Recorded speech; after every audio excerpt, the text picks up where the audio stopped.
Rit Banik.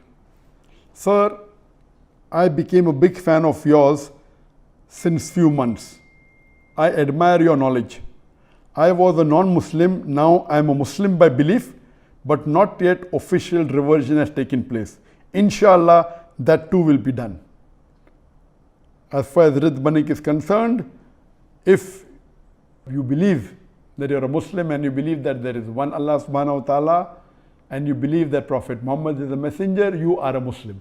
There is nothing like official reversion in Islam, like in which they have in other religions like baptism or tying the thread. No.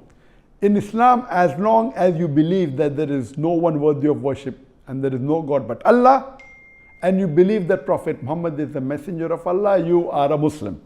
You don't have to tell to the world, but the moment you become a Muslim, you have to follow the rules and regulation of Islam. You have to pray 5 times a day. So if you do not tell people, for you to pray, you may have to hide and pray. So my advice to you is that tell the people as soon as possible so that it will be easier for you to practice Islam.